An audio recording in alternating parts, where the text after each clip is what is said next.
எல்லா குழந்தையும் நல்ல குழந்தை தான் மண்ணில் பிறக்கையிலே என்று சொல்வார். அது நல்லவராவதும் தீயவராவதும் அன்னை வளர்ப்பதில்லை என்று பாடலிலே சொல்லுவார்.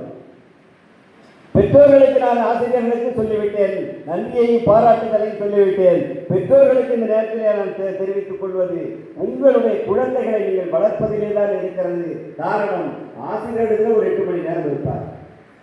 உங்களிடத்திலே கிட்டத்தட்ட 16 மணி நேரம் பெற்றோர்களிடத்திலே தான் இருக்கிறார். பெற்றோர்களை கவனிக்க வேண்டிய கடமை உங்களிடத்திலே இருக்கிறது. பெற்றோர்கள் பிள்ளைகளை அதற்காக கண்டிக்க வேண்டும் என்பதல்ல. பிள்ளைகள் வந்தால் வீட்டுக்கு வருகின்ற போது இன்றைக்கு என்ன நடந்தது என்று அந்த குழந்தைகளை அன்போடு அரவணைத்து பேச வேண்டும், கேட்க வேண்டும். வாத்தியார் அடிச்சுட்டாரா, எப்படி அடித்தாரு, அடுத்த நிமிஷம் ஆள் அடிச்சு வந்து சண்டை போடுற வேலை பல பள்ளிக்கூடத்தில் நடந்துட்டு இருக்கு. கண்டிப்பு இல்லை என்று சொன்னால் அந்த பிள்ளை வளராது. அரசாங்கம் இன்றைக்கு சொல்லிக் கொண்டிருக்கிறது, எந்த ஆசிரியர் பிள்ளைகளை அடிக்கக்கூடாது, அடிக்க கையில் போட்டுருவோம், கேஸ் போட்டுருவோம் சொல்லி. அதனாலேயே இன்றைக்கு கண்டிக்க முடியாத நிலை ஆசிரியரிடத்தில் இருக்கிறது. என்றாலும் கூட பிள்ளைகள் கண்டிக்க வேண்டிய இடத்தில் கண்டித்துதான் ஆக வேண்டும். அப்படி வளர்க்கின்ற போதுதான் அந்த குழந்தைகள் எதிர்காலத்தில் சிறந்தவர்களாக வளருவார். எனவே அப்படிப்பட்ட குழந்தைகளாக வளர்க்க வேண்டியது உங்களுடைய கடமை என்பதை நேரத்திலே தெரிவித்துக் கொள்கிறேன். அது மட்டுமல்ல, குழந்தைகள் தூங்குகின்ற போது எங்க தூங்குறான், எப்ப தூங்குறான்னு உங்க பிள்ளைகளை நீங்கள் கவனிக்க வேண்டும். பல பிள்ளைகள் நம்மளை விட அட்வான்ஸா இருக்கிறாங்க. இப்போ எனக்கு நீங்களாம் ஆசிரியர்கள் அப்டேட் பண்ணணும். டாக்டர் ராதாகிருஷ்ணன் அப்டேட் பண்ணிக்கணும் இந்த மாணவர்களை, ஆசிரியர்களை. நீங்க அப்டேட் பண்ணுன்னு சொன்னா மாணவன் அப்டேட் ஆகிடுவான். அதுதான் சொன்னேன்.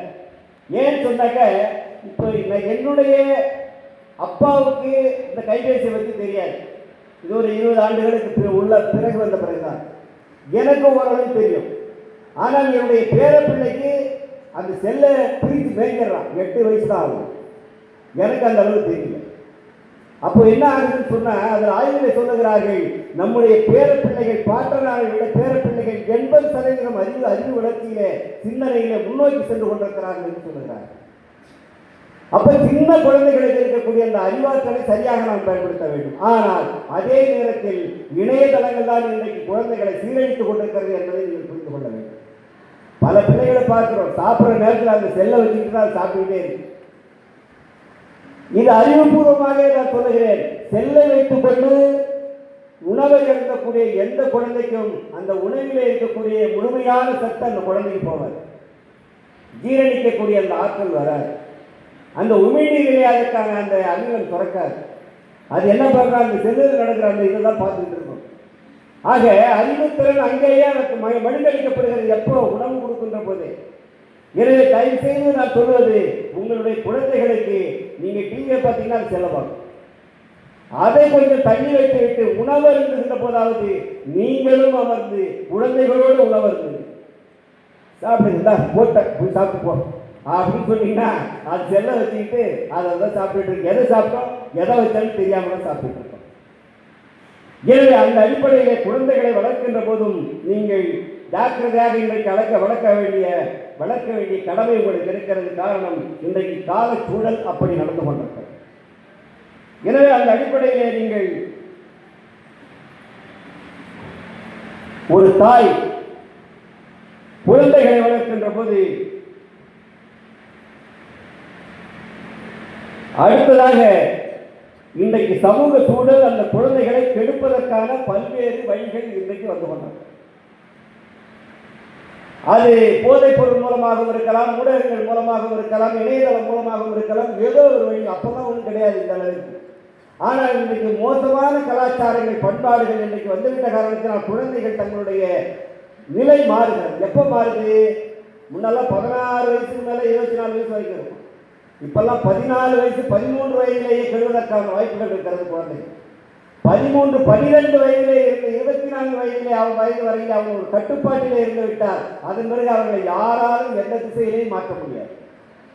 இந்த 13 வயதுக்கும் மேலே சுரக்கக்கூடிய ஹார்மோன் சுரக்குது இல்லையா, அந்த ஹார்மோன் தான் அந்த குழந்தைகளை தவறான சிந்தனைகளை, ஆர்வங்களை உருவாக்கக்கூடிய அந்த எண்ணம், அந்த ஹார்மோன் சுரப்பது 13 வயதிலேயே ஆரம்பிச்சிடும்.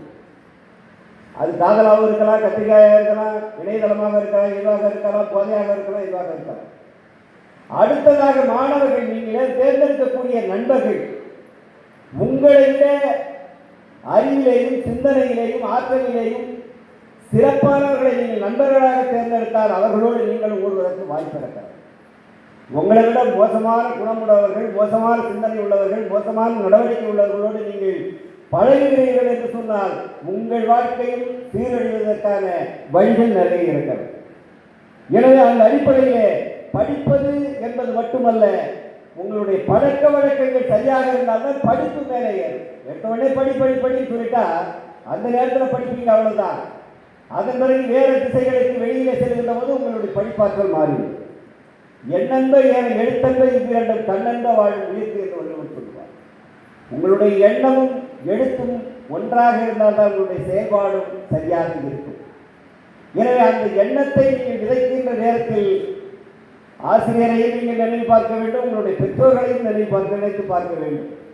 ஒரு பெரிய நோக்கோடு, பெரிய லட்சியத்தோடு உங்களுடைய பெற்றோர்கள் உங்களை எதிர்பார்த்து காத்துக் கொண்டிருக்கிறார். அது அந்த அளவுக்கு எட்ட முடியாவிட்டாலும் ஓரளவுக்கு குறைந்த அளவுக்கு நீங்கள் கொண்டு வர வேண்டும். எங்கள் ஊர் அரியலூர் மாவட்டம், எங்கள் மாவட்டம் பக்கத்தில் ஒரு கிராமம் மருவத்தூர் என்று சொல்லக்கூடிய கிராமம். அந்த கிராமத்தில் குலோத்துங்கன் என்று சொல்லக்கூடிய ஒரு இடம். அந்த சாதாரண சத்துணவு பள்ளியில் படித்து அந்த அரசு பள்ளியிலே படித்தவர். சாதாரணமான அந்த பெரிய பிள்ளையெல்லாம் ஒன்றும் கிடையாது. பக்கத்தில் பெப்பர்பி என்கின்ற ஒரு கிராமம். அந்த கிராமத்தில் போய் +2 வரையில் அவன் படித்தான். அதன் பிறகு அங்கேயும் ஆவரேஜ் ஸ்டூடெண்ட் தான். பெரிய ஸ்கூல் பஸ், ஸ்டேட் பஸ்லாம் ஒன்றும் கிடையாது. அதன் பிறகு வேளாண்மை கல்லூரியிலே அவர் லால்குடியிலே படிக்கிறார். பிஎஸ்சி அக்ரி முடிக்கிறார். அடுத்தது MBA படிக்கிறார். அதன் பிறகு சர்வீஸ் எழுதுகிறார், குரூப் சர்வீஸ் எழுதுகிறார். அதில் ஒரு முறை இல்லை 2 முறை தோல்வி அடைகிறார். அதன் பிறகு வெற்றி பெறுகிறார். அவங்களுடைய விடாமுயற்சி தான். அவங்க அப்பா என்ன தொழில் தெரியுங்களா? அந்த காலத்தில் சைக்கிள் இல்லையா, சைக்கிளுக்கு வந்து அந்த வீல் பெண்ட் எடுக்கிற வேலை தான் வேலை அவங்களுடைய அப்பா. இன்றைக்கு அந்த குலோத்துங்கன் எங்கே இருக்கிறார் சொன்னால், இன்றைக்கு புதுச்சேரி மாநிலத்தினுடைய கலெக்டராக இருக்கிறார். நீங்க போய் பார்த்துக்கலாம், எங்க உறவினர் தான். திண்டுக்கல்ல ஒரு அம்மா, லட்சுமி பேர், அதான் அமுதா பேர். அவங்க வந்து வீட்டில் வந்து வேலை பார்த்துட்டு இருக்காங்க. வீட்டுக்காரர் போலீஸ்காரர். அவர் கொண்டு வந்து போலீஸ் ஸ்டேஷனுக்கு சாப்பாடு கொடுப்பாங்க அந்த அம்மா. அப்படி கொண்டாந்து கொடுக்கும்போது அந்த போலீஸ்காரனுடைய உயர் அதிகாரி ஒருத்தர் வர, இவர் கொஞ்சம் ஏஜ், அவர் பையன் இந்த சர்வீஸில் பாஸ் பண்ணி வந்தவர். அவர் வராரு, டப்புனு ஏஜ் சல்யூட் அடிக்கிறார். இந்த அம்மா பார்த்துட்டு இருக்கு, மரத்து நின்று. அப்புறம் அவர் ஒரு வேலை எடுத்து வர, அந்த காரில் இருக்கக்கூடிய பையன் தூக்கி ஓடாரு. பார்க்குது, ஏங்க நீங்கள் வயசில் மூத்தவர், அந்த பையன் சின்னவராக இருக்காரு, அவருக்கு நீங்கள் சல்யூட் அடிக்கிறீங்க, அவர் பையெல்லாம் தூக்கிட்டு ஓடுறீங்களே அப்படின்னு கேட்டப்போ அவர் சொன்னார், பெரிய அதிகாரிமா அப்படின்னு சொல்லி. சரி நான் படிக்கணுமா? அந்த அம்மா +2 தான். +2 ஆன உடனே வீட்டில் வறுமை கட்டி கொடுத்துட்றாரு. சரி நான் படிக்கணுமான்னு சொல்லி அந்த அம்மா கேள்வி. சரி படிங்க அப்படின்னு சொல்லி அடுத்தது டிகிரி போடு, டிகிரியில் பாஸ் பண்ணு. அடுத்ததாக சர்வீஸ்க்கு எழுது, குரூப் சர்வீஸ். முதல் ஆண்டு ஃபெயில் ஆகிடும். 2வது ஆண்டுக்கு அப்போ படிக்க வைக்க முடியல, கொஞ்சம் சிரமம்.